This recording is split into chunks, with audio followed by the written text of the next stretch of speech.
Good evening, ladies and gentlemen, and welcome to this special televised session. It is the 20th ordinary meeting of the Monetary Affairs Committee of the East African Community, and this is in partnership with CNBC Africa. We are privileged to be part of telling this story. By way of introduction, I'd like to very quickly introduce my panel.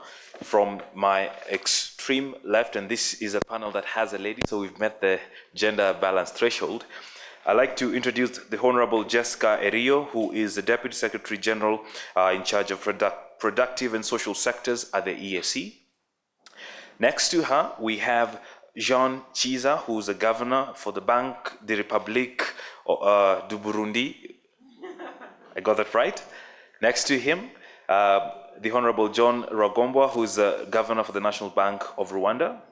And we have the chairperson of this roundtable, Professor Beno Ndulu, who's the Governor of the Bank of Tanzania. Next to him, we have our host, Professor Emmanuel Mutebile, who's the Governor of the Bank of Uganda. Last but certainly not least, my Governor, Dr. Patrick Njoroge, Governor of the Central Bank of Kenya. Governors, thank you for making time again. I'd like to start off on that integration note, and I'd like probably to have the Madam Secretary General respond to this issue. A lot of the issues that have been coming up has been the elephant in the room of when are we integrating and when are we having a common currency, when are we having a common central bank, and it has been outlined clearly where we are. Give us a sense of what are the biggest opportunities we face, even as we try to pull together. Thank you very much for the opportunity to have this interview. The East African community, as you're aware, is anchored on 4 key pillars: the customs union, the common market, the monetary union, and the 4th, which is yet to come, is the political federation. Now, the customs union was signed and is in implementation, and we can see a lot of success already in terms of intra-regional trade, in terms of customs procedures, in terms of transportation of goods and business persons in the region. The Common Market Protocol was also signed and is under implementation, and it has allowed for free movement of people, of goods and services across our borders.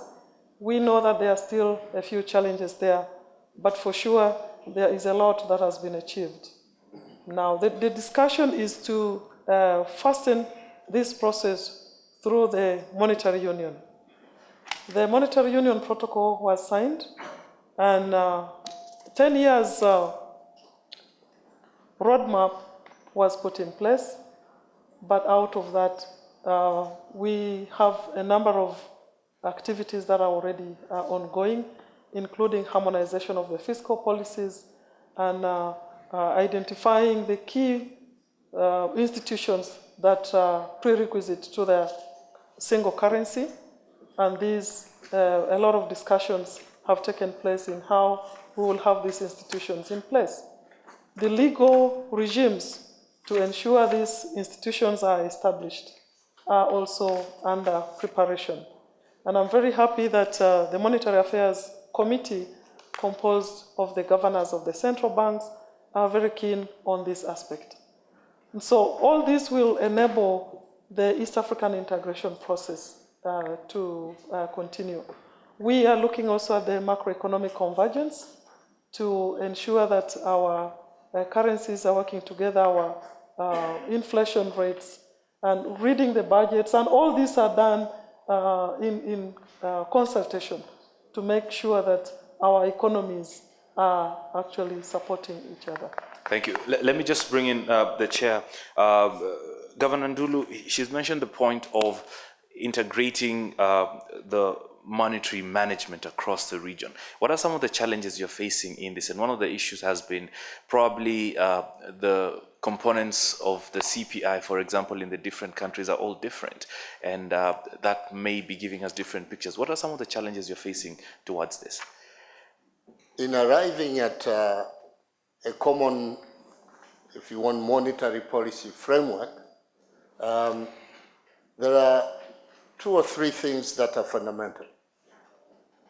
One is certainly to make sure that the framework for setting those policies across the region is a shared framework, which means you identify what are the most important things that need to be taken into account in setting those policies.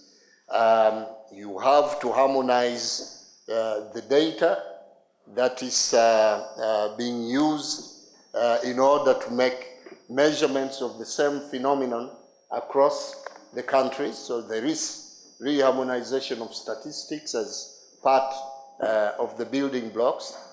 There is the important challenge of making sure we have created common infrastructures for payment, and also setting up similar standards for oversight of banks and other financial institutions. All these are important building blocks in building a commonness and a similarity, so that once we all have similar frameworks at the point of migrating to a common central bank, that's the framework that actually that East African Central Bank will take over.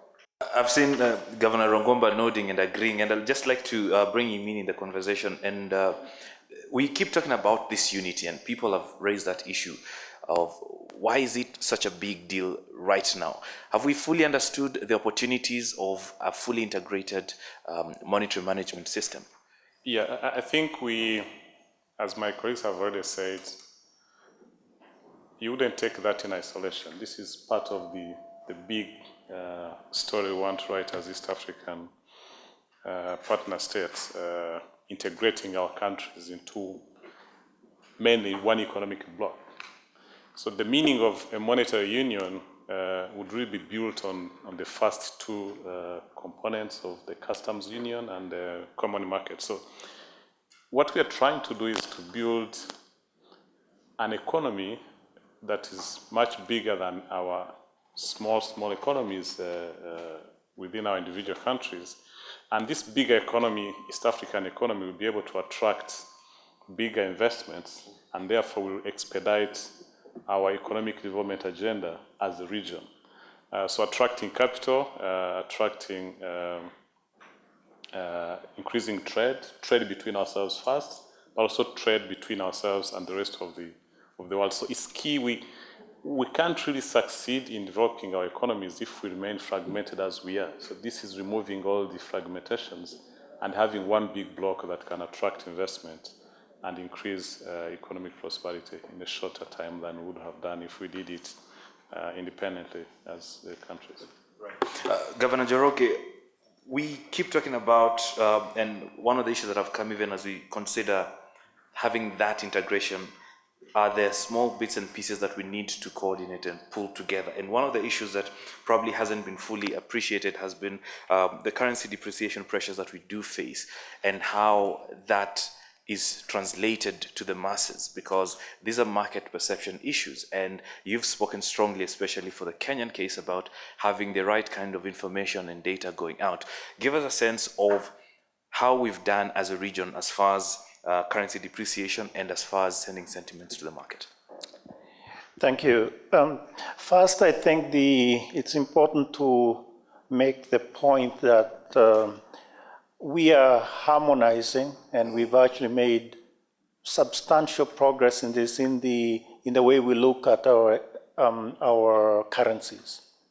So in that sense, in terms of adoption of a flexible exchange rate regime, that is something that we not only believe in, it's something that is actually in place in the economies that we are working with. But I think the point here is in the face of shocks, you do need to explain to the population why certain things are happening. And I think our governors, my colleagues have mentioned this issue. So it's really an issue of information flow. They need to understand better why is it that a particular outcome, in this case, may be as depreciation or even appreciation of a currency. As we also know, a movement in currency affects different actors in the economy differently, exporters, importers, and mind you, there's a whole bunch of people that are interested in the currency, not because they're, let's say, very interested in the exchange rate, not because they're importing something, but because maybe they're sending monies to their children who are studying in the UK or wherever else it is. So it's much wider than just importing of merchandise and things like that. So I think this is the area where we probably have done or made a lot of progress, but it also needs to be clear that it's a moving field. Communication is really a moving field, and we need to maintain, explain, also explain that in the context of the monetary policy stance that each one of the central banks are adopting. Governor Kiza, give us a sense of a picture of the monetary management system in your country and how that has been. In Burundi, the monetary policy management is challenging due to the situation, but I can say that the situation is not, it's not specially to Burundi only, because if we are discussing about currency depreciation pressures and exchange reserve decrease, it is common for not only the EAC country members, but it's observed in the global economy. But maybe for Burundi it is special because we are in a special situation, socio-political situation, which is not allowing the flow of direct investment and also maybe the support of donors. But globally, we are suffering as many countries in the region. Thank you.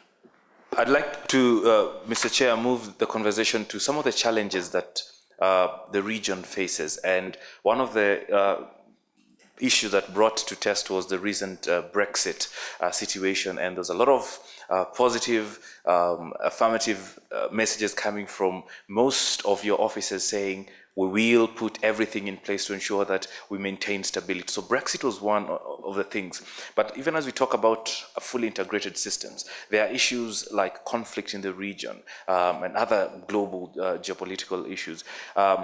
Do we have the capacity to go through this? And as you answer that, did we fully weather Brexit, or we are yet to see the full brunt of it? Let me start with the last. Based on all the data I've seen across our countries, I think the last 2 weeks, most of the exchange rates have been fairly stable. I always look at these numbers across. Apart from the valuation effect, I don't think there has been much of that. You know, there are people who have started doubting whether we can go through this process of integration in light of the experience of Europe and Brexit more recently. First, it's important just to realize that there's a whole number of countries across this region that are already operating under either currency boards or some kind of monetary union. By my count, about 17 countries. That includes the RAN monetary area, which has 4 countries, Namibia, Swaziland, Lesotho, and South Africa. Then there is the CFR franc zone, which has about 8 countries. And then there is the Central African franc zone, which has another 5. At least 3 out of the 5 had been before in a currency board. So this is not new, except that this time it will be under our own steam, not the steam of any colonial power that had run that before. So I believe we have the capability to continue on this path, irrespective of what is happening elsewhere. Right. Yeah. Dr. Njoroge, give us a sense of your reading of the whole Brexit situation so far. Fairly briefly, I think the first thing we need to say is our region saw, or the governors and indeed others in the region saw this risk before it really materialized. And I think in that sense, we prepared, even though everybody expected that it would be a Remain vote, we did prepare contingency plans. We understand the risks. We don't know how much, we cannot quantify today.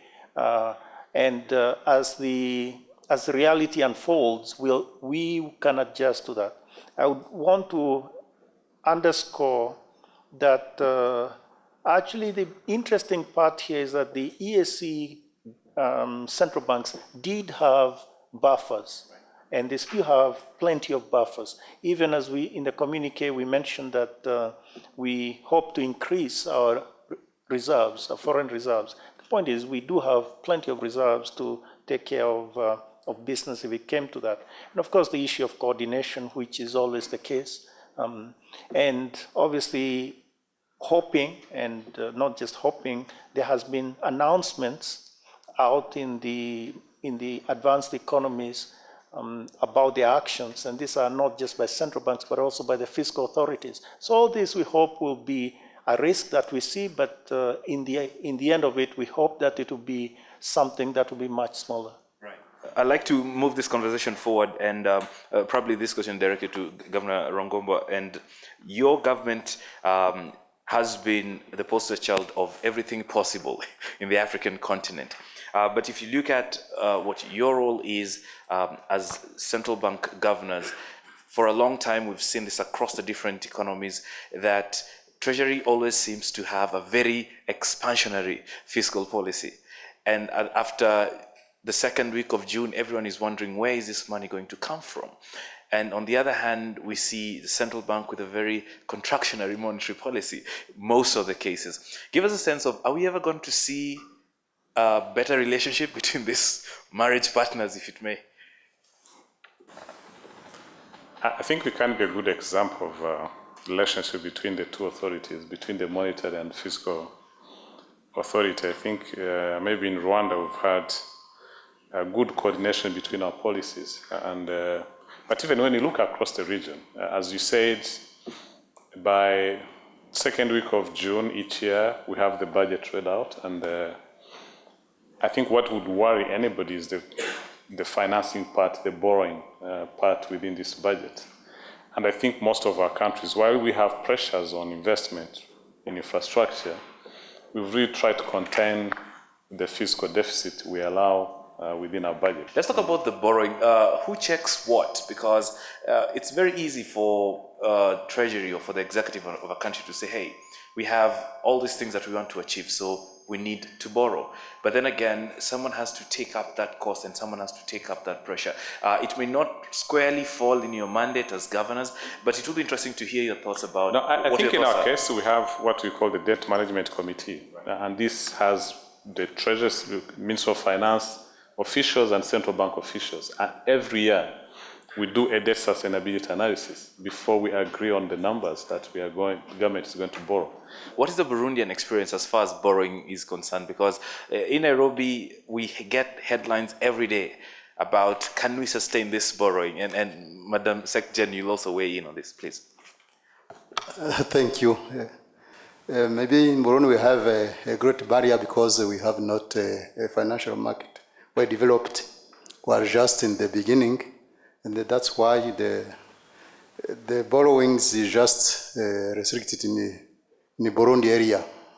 So you understand that the development should not be easy to achieve with this barrier. But we are moving to develop a capital market, well built in Burundi, as we are committed also to harmonize it with the EAC country members. And we hope that soon the market will be operational and we will get a good possibility to borrow, but now we are limited because of this situation. Thank you. Madam Sekjan? I'm happy that our economy is very firm, even on the issue of borrowing. And strategically, there are key priorities where borrowed funds can be expended. But besides borrowing, our governments have been able to establish specific funds to target specific priorities. So there are checks and balances that have been put in place, and we do hope that we will be able to continue to be able to manage this, despite the fact that there are some external shocks, that foreign exchange rates also keep fluctuating, but all the controls that have been put in place can be able to address the challenges that come along with borrowing.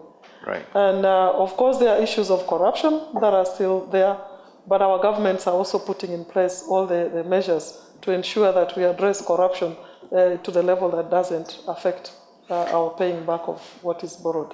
I like to give now each of us a moment to just give us your closing remarks based on all the issues that we've talked about, and it will be good if in your closing remarks you give us country-specific sentiments in terms of what is happening in your country, and as a closing remarks from all the deliberations we've had. I'd like us to start with Honorable Rio at the far end.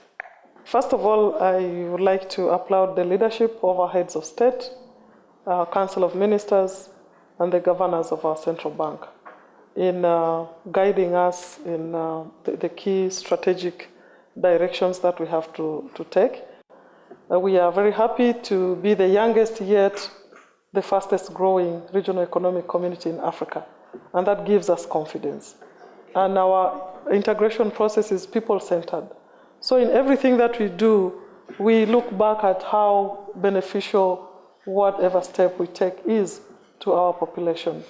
And so we'd like to encourage our people to give support where it is necessary, to understand these issues and participate in the integration process.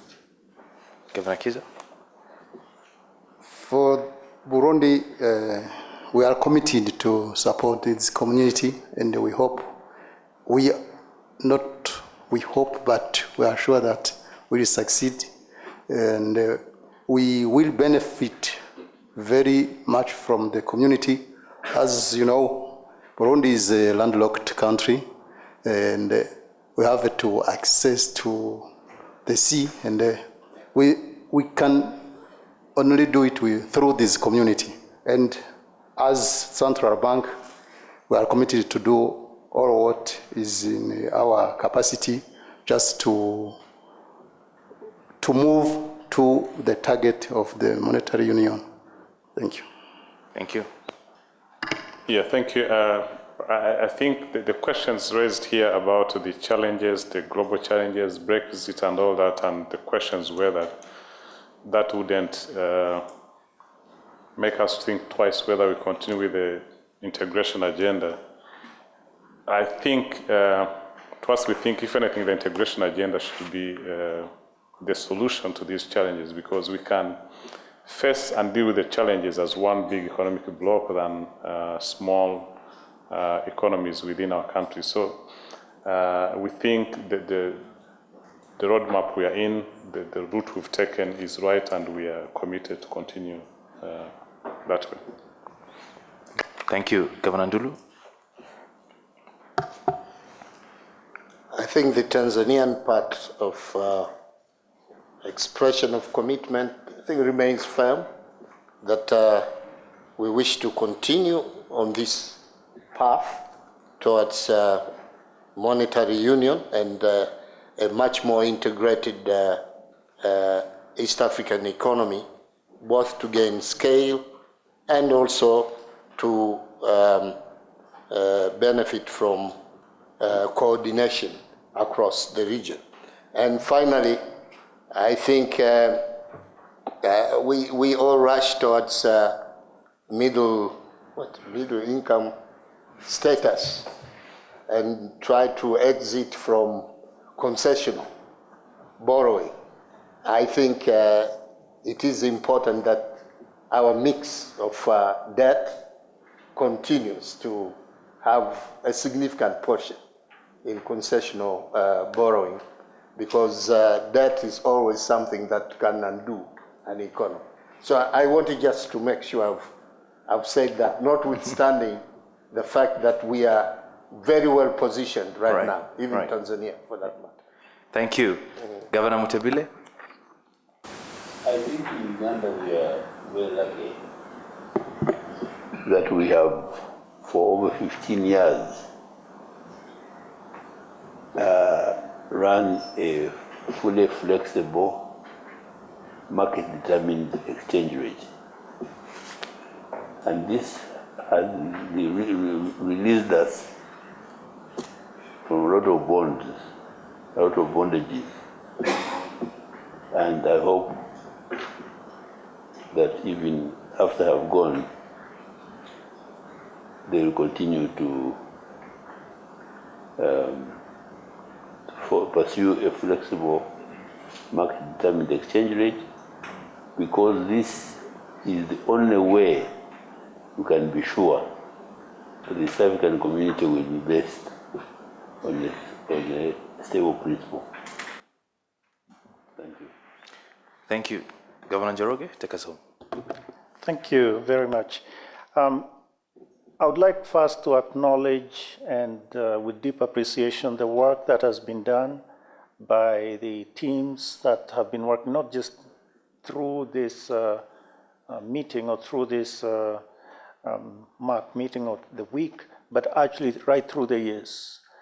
I think a lot of work has been done. A lot of analysis has been done. We also look at the lessons. And I think the governors are very clear that we will need to pick up on those lessons so that we go ahead not blindly, but rather clear in our minds in terms of how to navigate the sure course.